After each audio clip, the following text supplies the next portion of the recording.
All right, hi everyone. Welcome to today's webinar brought to you by IronFX.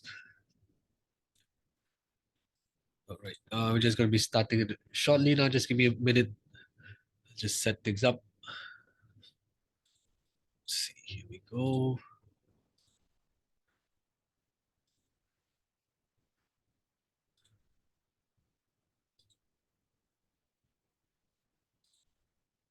All right, okay.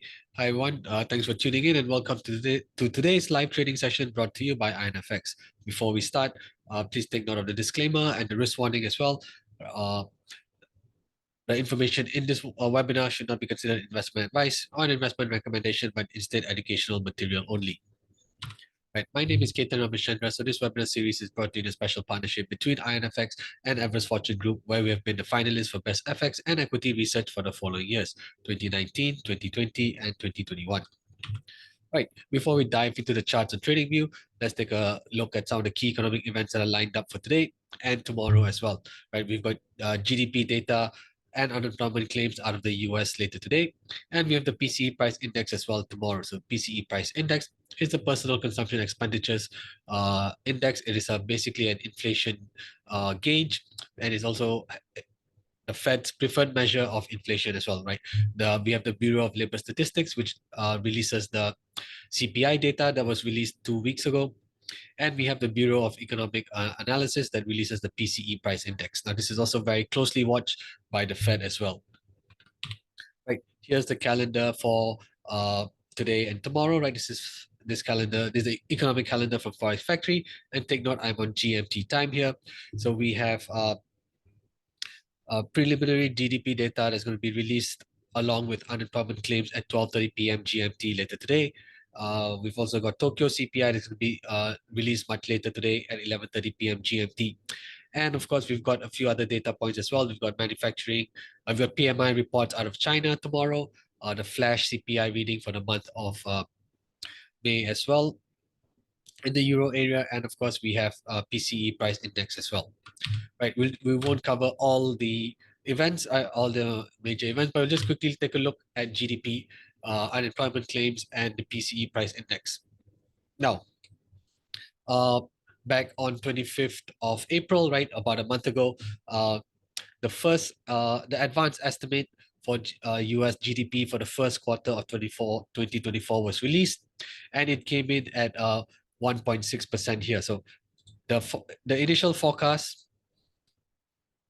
for GDP in the first quarter of 2024 was at, I believe, around 2.5%.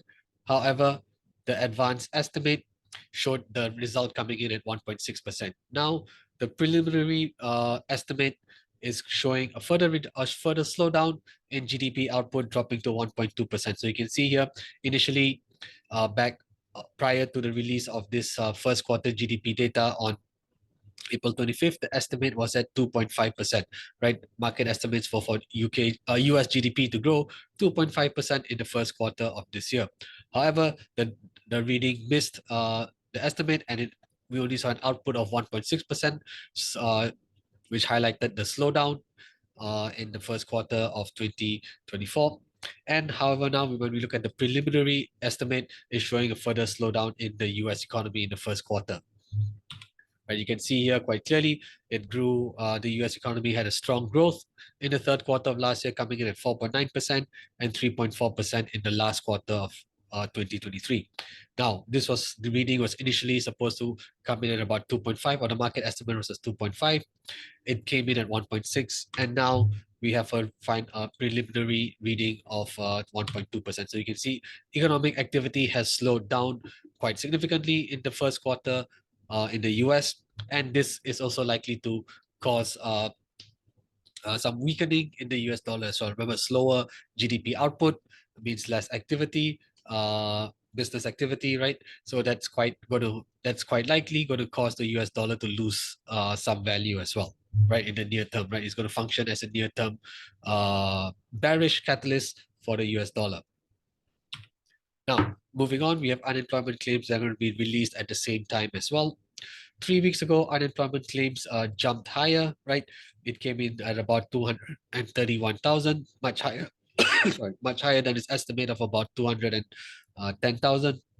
However, since this spike, we are starting to see unemployment claims trend back lower, and especially last week's reading came in lower than the estimate, right? The last week's reading was about 215,000, the estimate was about 219,000. So remember, just a quick reminder, uh, lower claims, right, signal a more robust labor market in the US, which is likely going to function as a bullish catalyst for the dollar. Conversely, rising claims signal a potential weakening of the labor market and could cause the dollar to sell off. Now, this week's estimate is coming in at 218,000, which is a little bit higher than last week's reading of 215,000, right? And when you look at the 4-week average for 4-week average for claims, it's coming in at 219,000, right? So today the forecast for tonight is pretty much in line with the 4-week average. Now, how can we interpret this data, right? So if claims come in greater than 218,000, this means that there are more people filing for unemployment benefits, and this is likely going to function as a bearish catalyst for the US dollar. So that means currency pairs like the euro, pound, Aussie, Kiwi, along with gold, are likely to rise. Conversely, if claims come in lower than 218,000, this signals that the US labor market is still robust and is likely going to function as a bullish catalyst. Then, of course, that would mean currency pairs like the euro, pound, Aussie, Kiwi, along with gold prices, are likely to fall as well. Right, so take note, this is how we can easily interpret the data. We have an estimate of 280,000 for this week, while the 4-week average the 4-week average for claims sits at 219,000. Right. Next, tomorrow at 9 a.m. GMT Friday, we've also got the flash CPI data for the month of May for the Euro area. Now, on the left, I have the chart for headline CPI, and on the right, I have the chart for core CPI, all both on an annualized basis or year over year. As you can see, we've seen significant easing in inflationary pressures in the EU, right? With headline CPI being as high as 6.1% last year, dropping all the way down to 2.4% in April. Similarly, core CPI, which was about 5.4, 5.5% back in the middle of last year, has eased considerably down to 2.7% here, right? This is 2.7%. So we can see inflation is trending in the right direction in the euro area. However, when you look at the forecast for headline CPI, it is expected to edge a little bit higher from 2.4% to 2.5%, while the core reading is expected to remain unchanged at 2.7%. Now, if we do see a surprise increase in inflationary in CPI data and CPI readings for the month of May, this is quite likely going to function as a bullish catalyst for the euro. Remember, it should inflation re-accelerate in the euro area over the next couple of months, this is very likely going to push back any potential rate cuts by the ECB. Remember, the ECB is going to have its monetary policy meeting next week, right? Next Thursday, I believe they're going to have their monetary policy meeting. And should this reading show an acceleration in inflationary pressures, right, we can expect President Christine Lagarde and other policymakers to be somewhat hawkish for the euro, right? And this is quite likely going to cause the euro to climb higher. Now, of course, if inflation does continue easing in the EU, right, and we get a soft reading, then of course it's quite likely we're going to see the euro sell off tomorrow, right? So take note, this is going to have a pretty big impact on the direction of the euro tomorrow. And finally, we have PCE data as well. That's going to be released at 12:30 p.m. GMT time. Right? Remember, this data point is closely watched by the Federal Reserve. And when you look at PCE data on a monthly basis, it has accelerated quite strongly in the first quarter of 2024. Right? We can see this is the headline PCE reading on the monthly basis, and this is the core reading. Right? So you can see after slowing down significantly in October, November, it has jumped up quite significantly here. Now, we can see that the forecast for core PCE is expected to come in at 0.3%. So we're starting to see some stabilization in the monthly price increases. Now, of course, if we see overall PCE come in soft, that means quite likely we are going to see the dollar sell off. And of course, if we do see PCE pick up, right, then that's going to function as a bullish catalyst for the dollar. So remember how we can uh, uh, interpret this data point as well. Now, when you look at PCE on an annualized basis, once again on the left I have the chart for headline PCE, and on the right is for the core. You can see that generally they have been decelerating or moderating lower quite significantly. However, for headline PCE, we saw a slight acceleration in the month of March, right? Now, so if we do see this acceleration continue for the month of April, right? And then this is quite likely, of course, going to delay any potential rate cuts by the Federal Reserve, right? And this is going to function as a near-term bullish catalyst for the dollar. All right, okay, now with that, let's move on over to the charts and trading view and start the analysis on the dollar index. All right, take note, I'm on the dollar index here. I'm on the 4-hour time frame. I've got Ichimoku cloud, stochastic oscillator, and RSI as well. Now, when we look at the RSI and stochastic oscillator on the 4-hour time frame, we can see that they're both signaling oversold conditions, overbought conditions as well, right?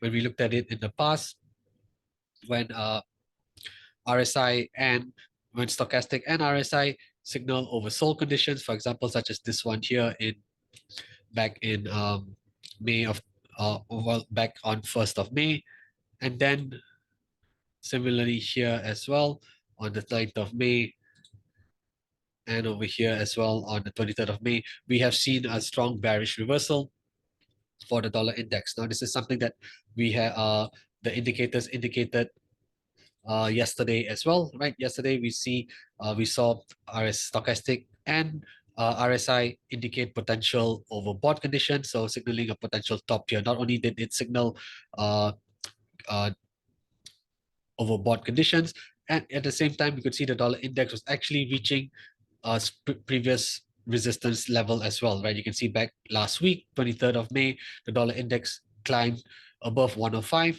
but ran into resistance at 105.12 and reversed quite sharply to drop lower till all the way till Tuesday this week.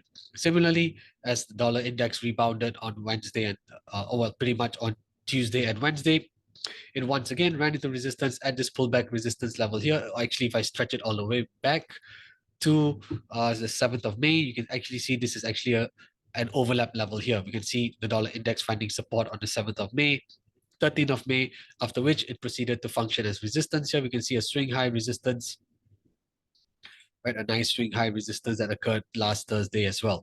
And we can see nice bounces here. So, right, so this creates a significant overlap level, which has served as resistance since last Thursday, right? So you can see this is a very significant level here, and it's once again where the dollar index has stalled and has reversed to drop pretty sharply, right? And not only we had this overlap level here, we can also see that the stochastic oscillator and the RSI both indicating potential overbought conditions. So overbought conditions means we have a potential bearish reversal that could take place, which is what has occurred today, right? When we based on this, we can also draw a Fibonacci retracement. All right, before I do that, let me get rid of this other markers here, and I'll just keep the most recent one, right? When we can also use a Fibonacci retracement here, starting from this swing high on the 1st of May, going down to the low here on the 15th of May, we can see that there's a 50% Fibonacci retracement. What about the 38? Let's see, there's a 38 and 50 that we could use potentially. No, okay, we can see that dollar index has already surpassed 38% twice, first last Thursday and then once again yesterday. However, 50% has not been crossed, but it doesn't match the overlap very well, so there's no need for any Fibonacci retracements for now, or at least for this on this down move here. We don't need any Fibonacci retracements on this down move, right? But with price, with dollar index now reversing, of course, we have a nice swing low here that occurred on Tuesday, along with the swing high here from yesterday, right? We can then draw a Fibonacci retracement on this uptrend here. So we're going to start from here, 28th of May, going up to the high, which should be here, right? 30th of May. Let's pull up all the fibs.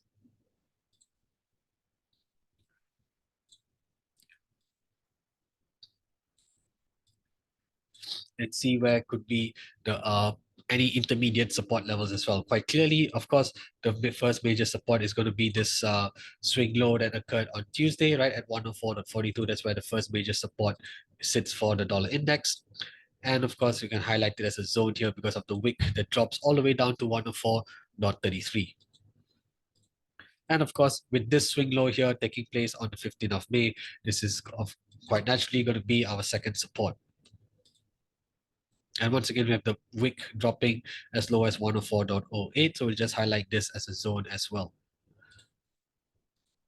All right, now looking at potential intermediate support levels, like when I look across at the 61.8% Fibonacci retracement, we can see here on Wednesday, yesterday, dollar index briefly finding support here for about 8 hours before finally bouncing higher here. So we have a pretty decent pullback support at 104.63 that occurred yesterday, and it also has the presence of a 61.8% Fibonacci retracement. Right, so let's just get rid of all the other retracements and keep 61.8. And I'll also just remove the stochastic and RSI for now because we know that both of them have already signaled overbought conditions, and we see this bearish reversal take place quite nicely.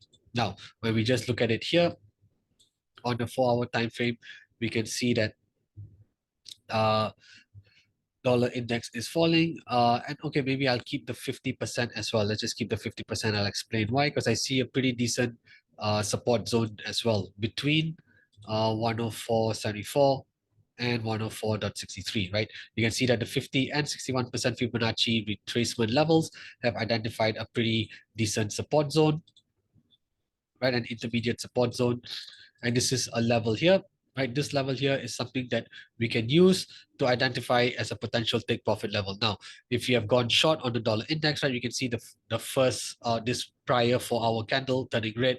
And then as the current 4-hour candle also opened to drop lower, right? And if you have opened a short position on dollar index, right, we can identify a suitable take profit level at this support zone that's been identified by the 50 and 61.8% Fibonacci retracement. So your first take profit zone level should be identified at about 104.75.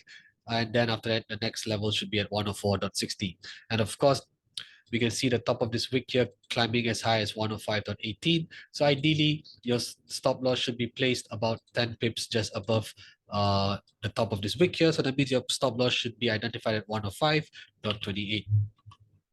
Right, so give yourself a little bit of a buffer with regards to the stop loss placement. As we know, this is a major resistance area at 105.11, right? It's a major overlap resistance. And we place the stop loss at about 10 pips just above the top of this wick. Now, with dollar index falling sharply, right, we will then identify a suitable take profit level based on this support area identified by the Fibonacci retracements at 50 and 61%. Now, what could potentially accelerate the fall in the dollar index, right? Remember, we have GDP data and unemployment claims up today as well. Now, should GDP continue to slow down in the first quarter, right? If the preliminary estimate comes in at 1.2% or perhaps even lower, right, at 1.1%, right? This is going to signal a weak economy, and that's going to cause the dollar to sell off even more. And additionally, if we see unemployment claims come in higher than the estimate of what is it, 218,000, is it? Yeah, I think it's 218,000.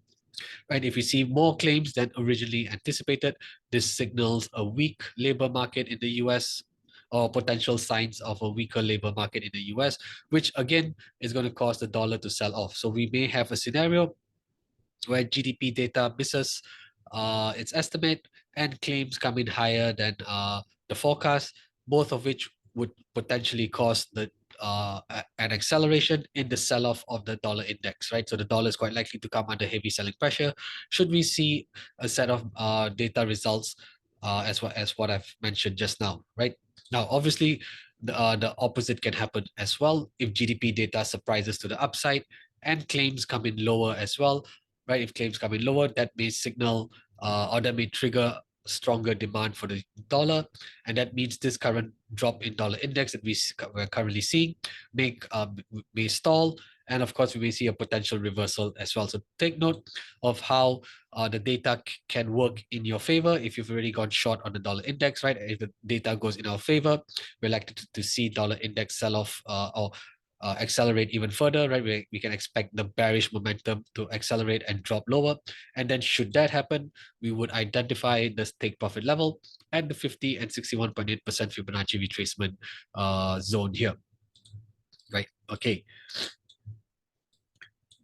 And of course, if we see a potential stabilization, if we see data that's going to suggest that the dollar index is going to stall and reverse to climb higher, should we see a bullish reversal take place, then of course we are going to use this first resistance at 105.11 to identify a potential take profit zone for any long trades, dollar trades that we have. So remember, if we do see a bullish reversal on hand, right, with the data supporting stronger demand for the dollar, then of course we are going to try and go long on the dollar index, and then we'll target the first resistance as a potential take profit level.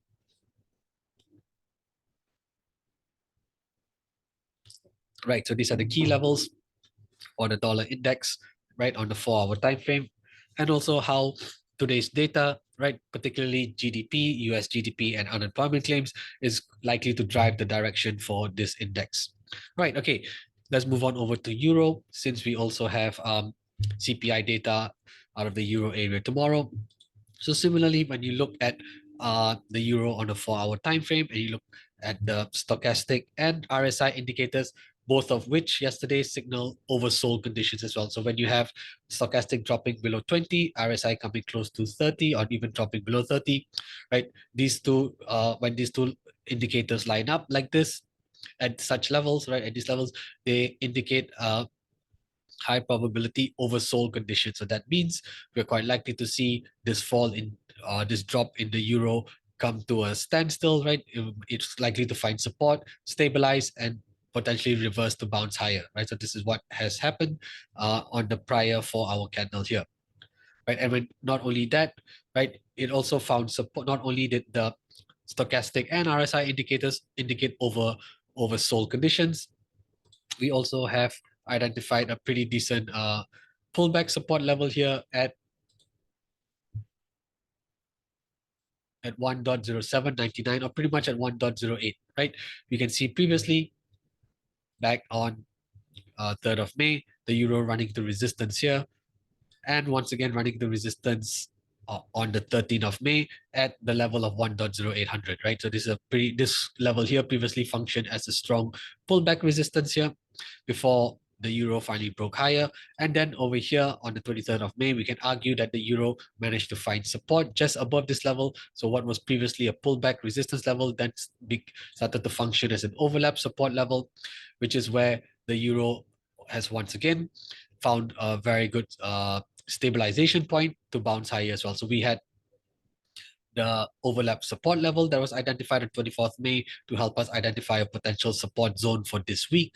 And in addition, we also had the stochastic oscillator and the RSI both indicate oversold conditions as well, right? So you can see how when these two indicators line up very well, and we also see the euro approaching a significant overlap support level, we have three factors that help us identify a major support zone. So that means as the euro was falling sharply since Tuesday, right, as the euro was falling sharply from about 1.0866 all the way down over the last couple of days, right, we would have identified our take profit level at around 1.0800, right? 1.0800 would have been our take profit level, right? As I said, we have an overlap support that was identified on the 23rd, 24th of May, right? This support level has been in place since last week.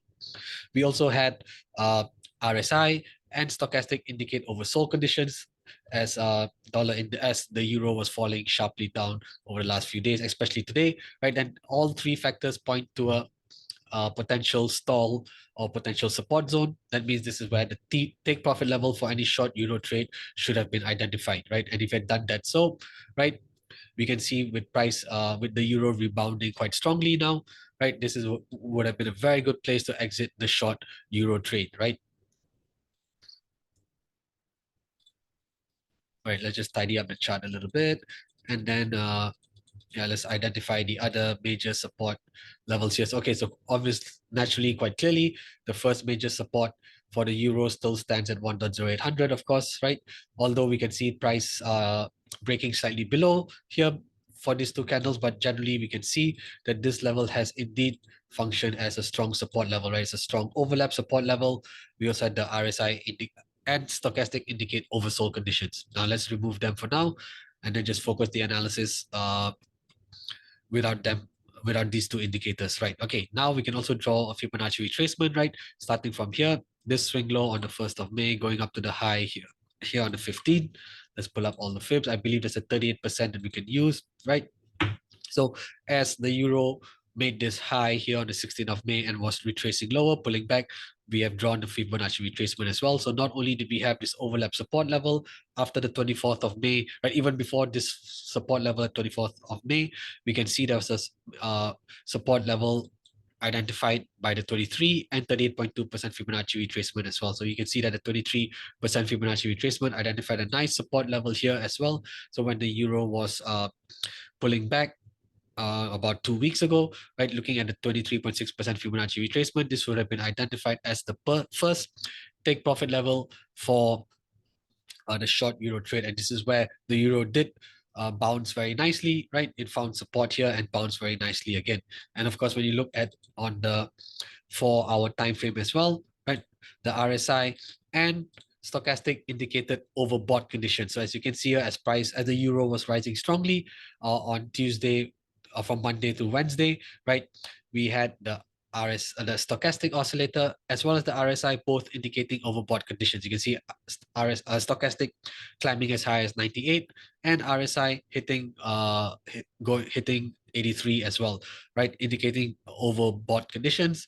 And as prices stall and reverse, it would have helped us identify a very nice short entry as well. And as the euro was pulling back, right, we would have drawn the Fibonacci retracement and we would have used the 23.6% retracement level to help us identify the first take profit level. And then as prices retrace a little bit higher and started to reverse to drop lower once again, right? We can then use the 23 once more, and then also, of course, use the 38.2% Fibonacci retracement to help us identify the next take profit level. Now, of course, last Thursday, the euro didn't drop all the way down towards the 38.2% Fibonacci retracement, but it came pretty close.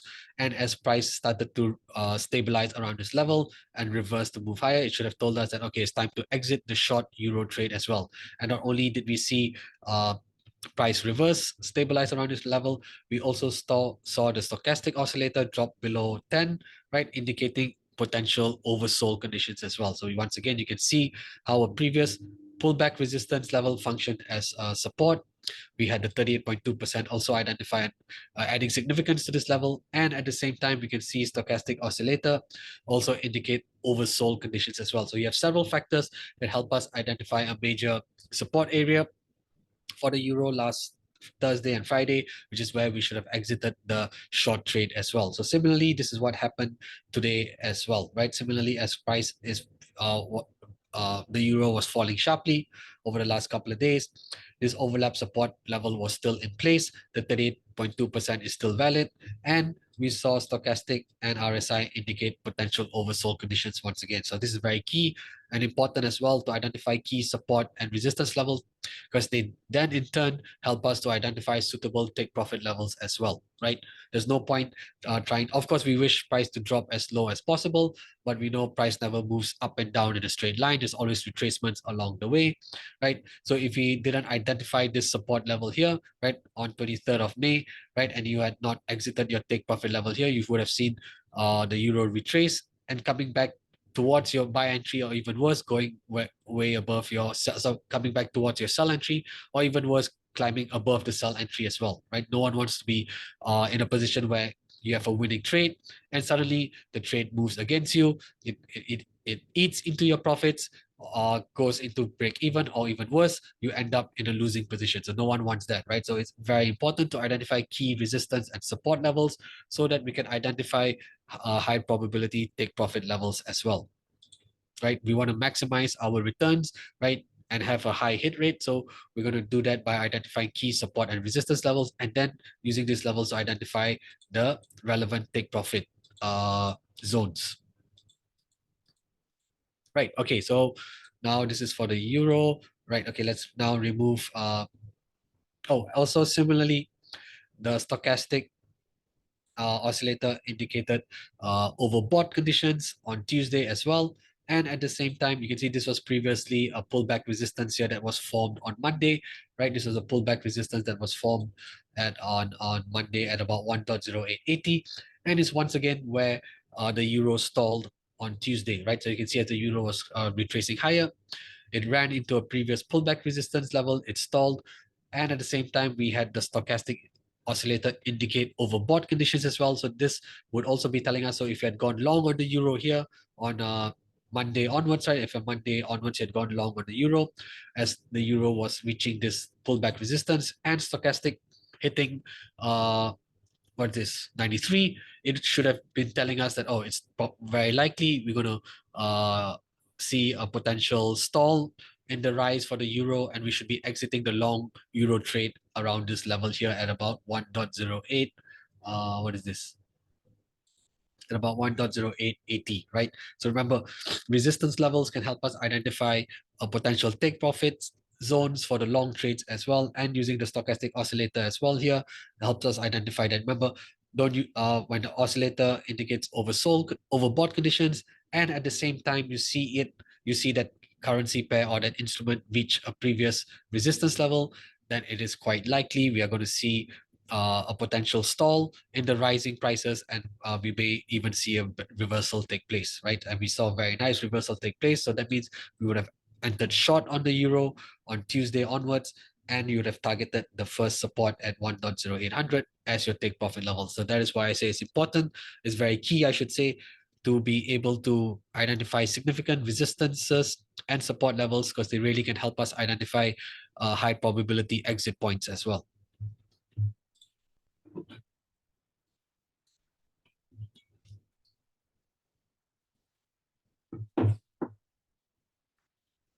All right, okay, so this is what we have for the euro, right? Remember, of course, if dollar, and also remember how tonight's data is going to impact the direction of the dollar index, and of course, that will also have a major, profound impact on the direction of the euro as well. So remember whatever I had mentioned for the dollar index, right? So if you see dollar index falling very strongly later, right, due to data coming in favor of continued bearish movement for the dollar index, that means the euro is quite likely going to press on higher as well, right? So if the euro does continue to move higher, right, where would we identify the take profit levels, right? If you see the euro moving higher, well, there's one resistance level here at 1.0800, but I would also like to identify an intermediate resistance level as well, and we can do that by running a retracement from 28th of May down to 30th of May. I think we can use the 50 and 61%. When you look at these two levels here, we can once again see a pretty decent resistance zone that's bounded by these two Fibonacci retracement levels, right? So you can see here as dollar index was falling, as the euro was falling on Wednesday, yesterday, right? It found support here for about a period of 8 hours, right? On Wednesday, consolidating around 1.0840 before finally reversing lower. So this is also what I see as a intermediate resistance zone. So any long euro trades that you may have, right, you should be looking at a potential your first take profit level that's identified by the 50 and 61.8% Fibonacci retracement, and the next take profit level will be identified by this first resistance, which is a pullback resistance. Similarly, your stop loss is going to be identified just slightly below the bottom of this wick here, right? So if you have gone long on the euro, right, to give yourselves that little bit of a buffer, you should be placing your stop loss at about 10 pips just underneath the bottom of this wick. That means you should be placing it at 1.0778, right? Give yourself that little bit of buffer. You go long on the euro after finding stabilizing here, and your first take profit level is going to be identified by this intermediate resistance zone here between 1.0840 and 1.0850. And then the next take profit level is going to be identified at this pullback resistance, which is at 1.0880, right? So you can see now how identifying key resistance and uh, support edge zones are crucial to identifying high probability exit points as well. Now, right, what could cause the euro to accelerate and climb even higher, that would mean we need to see a weak dollar. So a weak dollar is going to be it's going to be caused by slower GDP growth, right? We have GDP data out today, and we're also going to see if we see claims come in higher than the estimate, that signals a potential weakening of the labor market, both of which should cause the dollar to sell off, and that means we may see the euro continuing to rise higher. So this is how one example of how that particular combination of results is going to cause the dollar to sell off, and that means the euro is quite likely to climb higher. All right. Okay. So this is what we have for the euro. Right. Okay. Before we move on, are there any requests for any other instruments? Right. Before we move along, right. Please do drop your requests for any other currency pairs, commodities, indices. Right. Do drop them in the Q&A box early so we have time to go through the analysis together. Right. Otherwise, I'll just move on over to gold. We'll cover oil as well.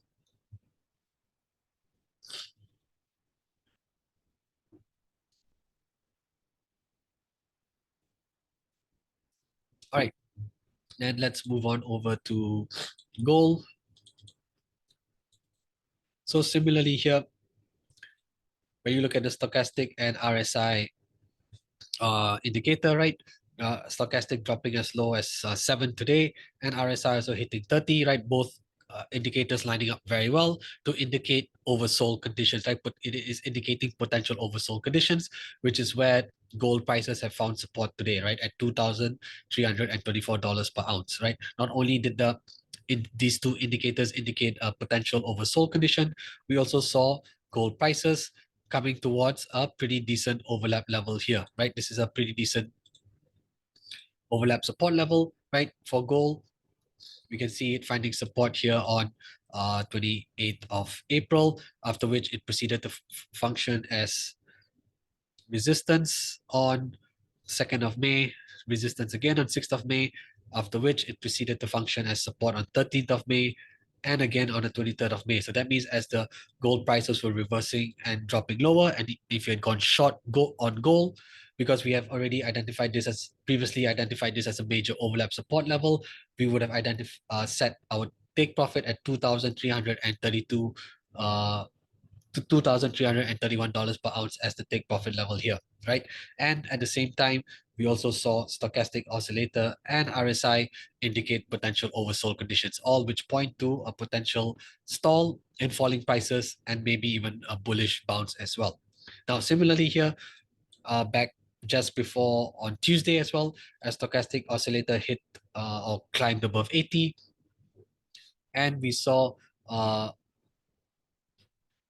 gold prices reach potential resistance area. Remember, back on 15th of May and the 23rd of May, gold prices found support at the level of $2,357 per ounce, right? You can see here finding support here on 15th of May, and then finding support once more on 23rd of May. So what was previously a pullback support level could then potentially function as resistance. So not only did we have the stochastic oscillator indicate a potential overbought conditions, we also saw gold prices coming close to a resistance level as well. So as it came towards its resistance levels, we should have been looking to exit our long gold trades as well, right? You can see here we had a nice bounce in gold, right? And a retracement to the upside, and because we see it approaching a potential resistance zone, and at the same time we see stochastic indicating a potential overbought condition, this is where it would have signaled to us to exit the long gold trade as well.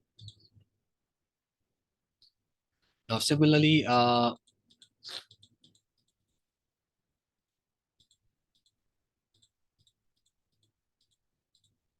right, similarly as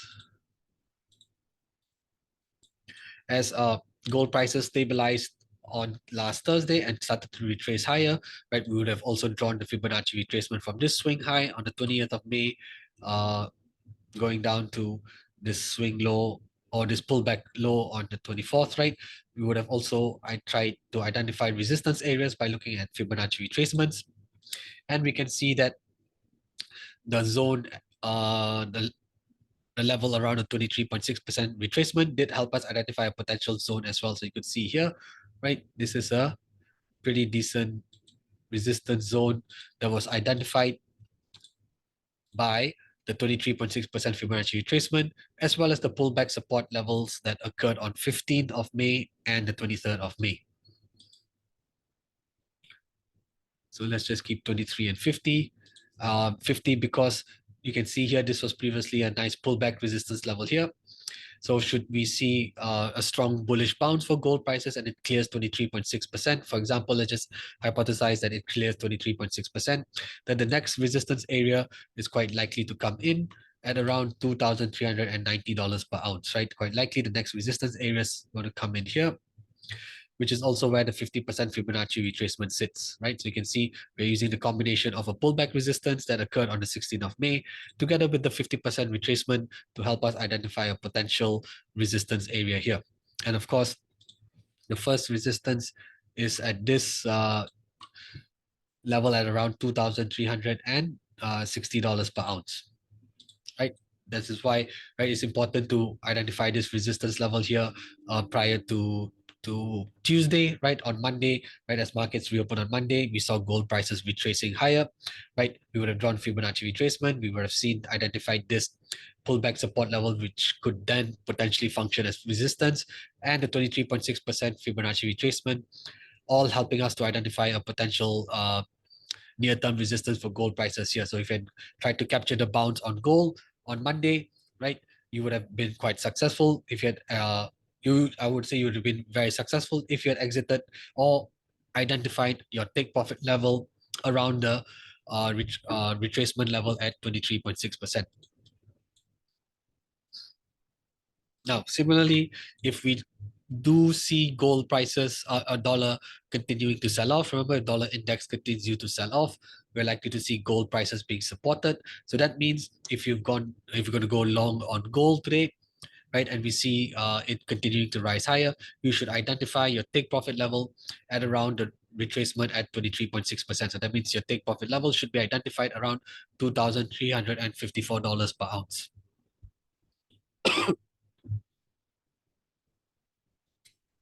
All right, okay.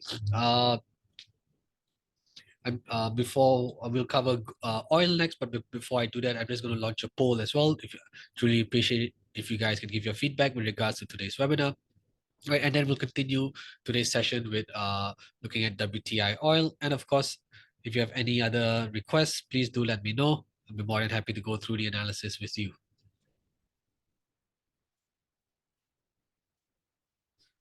Right, just keep the poll running for another 10 or 20 seconds.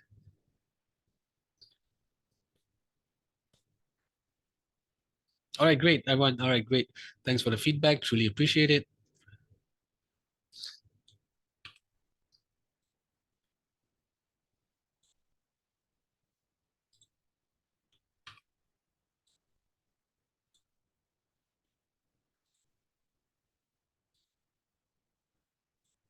Let's just yes, end the session by looking at WTI oil.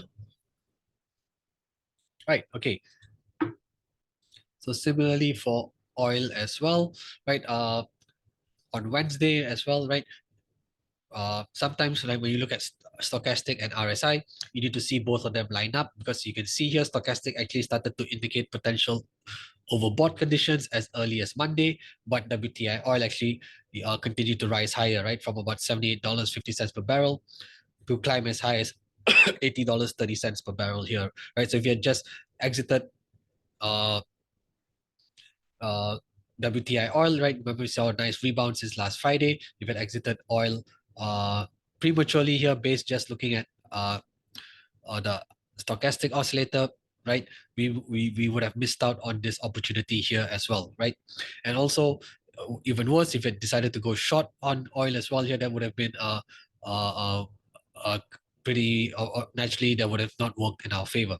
Now, when you see both RSI and stochastic oscillator indicate overbought conditions, right, then that gives us a higher probability of a bearish reversal or a stall in prices as well. And not only did it stall around, not only did these two indicators indicate potential overbought conditions, we also saw oil, WTI oil, come approach towards a strong overhead or overlap resistance, right? So previously, this level at $80 per barrel served as a nice pullback support on the 1st of May, after which it functioned as strong resistance here on the 20th of May. So this creates an overlap resistance level here, which is once again where oil prices stall within this zone. Of course, we can see here on Wednesday, these two candles climbing above $80.04. But of course, you can see generally how this zone really did function as a major resistance zone. So as WTI oil rebounded strongly this week, right, we would have identified this overlap resistance at $80 as the take profit level. And at the same time, we can also see we have stochastic oscillator and hang on. There we go. Yep. And RSI also indicating a potential overbought conditions, right? So we are using several factors, right, in our analysis. We're using several tools in our analysis to help us identify a major resistance area, which is where the take profit level would have been identified as crude oil prices were rising strongly this week. And this is where price has indeed run into resistance and has reversed quite sharply as well, right? So this is very, very important to identify. I would say it's crucial to be able to identify significant resistance and support areas, because they really do help us identify high probability exits, whether you're going to go long or short.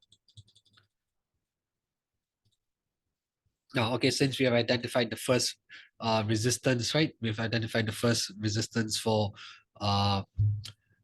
WTI oil at about $80 per barrel, right? Where would be the next resistance? Right, probably this, I think we can use a Fibonacci retracement as well, right? This retracement is going to start from here, this swing high that occurred on the 5th of April, going all the way down to the low here. Oops, hang on, which low, which is the absolute low? All right, okay, yeah, $76 is absolute low, right? We can pull up all the Fibonacci retracements as well, right? And also, right, as WTI oil rebounded off $76 per barrel last Friday. It was climbing higher, right? We would have drawn the Fibonacci retracement, and we would have identified 23 and 38.2% as potential resistance areas as well, right? So you can see here, 23% did not offer any resistance. Price actually continued to break higher. And where it did really run into resistance was around the zone that's identified by the 38.2% Fibonacci retracement. This overlap resistance level at $80.04, as well as the stochastic and RSI indicators. Now you can see when all these line up very well, it does really identify a major resistance zone. Now okay, we'll keep 38.2%. What about second resistance? I think if I were to try and identify the second resistance, maybe it's quite likely going to be at around the 50%. So let's just keep 38 and 50%. Right, when we look across the 50% Fibonacci retracement, I also see a pretty decent overlap level here, right, at $81.75 per barrel.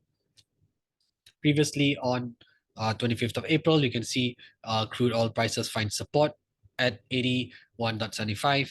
And then after breaking underneath this level at the end of April, it tried to retrace a bit higher, but it failed to do so, and then proceeded to drop lower once again. So you can see this creates an overlap level here. It also has the presence of a 50% Fibonacci retracement, which is what we can use to identify as next potential resistance zone. Now, with WTI oil falling, right? If you had gone short on oil from Wednesday or Thursday, or well, yeah, from yesterday onwards, right? We can, after oil has made this high, we can draw one more Fibonacci retracement from here, 24th of May, going up to the high on of Wednesday, right? We can see there's a zone, a strong support zone that's identified by the 38 and 50% as well. Now we can also see that this level here on 23rd of May, this level previously price made a pullback resistance level here on 23rd of May at about $78.25, right? And then, so what was previously a pullback resistance could now potentially function as support. So you have this pullback level here and the 38 and 50% Fibonacci retracement, identifying a pretty pretty decent support zone here. So that means as crude oil prices were reversing and dropping, if you had gone short on WTI oil, your take profit level should be identified, or at least the first take profit level should be identified within this zone here, between the 38 and 50% Fibonacci retracement zone. This is where it does look like WTI oil has sort of stalled for now, but of course, right, take note, it could still continue to drop lower as well, because we see, at least on the 4-hour candle, stochastic and RSI are not really indicating any oversold conditions just yet. So we may still see crude prices drop even further, right? So that means your first take profit level should be identified within the 38 and 50% Fibonacci retracement. And perhaps the next level that we can identify would be around the 61.8% retracement as well, right? You can identify the next take profit level for the short WTI oil trade at about $77.70 per barrel. All right. Okay, so this is what we had for today. All right, thanks everyone for tuning in to today's session. Right. Yeah, do look out for the economic data that I mentioned earlier as well. Right. Take note, we've got GDP data and unemployment claims coming up today at 12:30 p.m. GMT, and we've also got PCE price index tomorrow on 31st of May, as well as CPI data out of the Eurozone at 9 a.m. GMT. All right. Thanks everyone for tuning in to today's webinar. Hope you have found this to be a great session. I wish you all the best in your trading journey, and I'll look forward to catching all of you at the next session. All right. Take care. Have a great trading week. And of course, enjoy your weekend as well. All right. Take care, guys.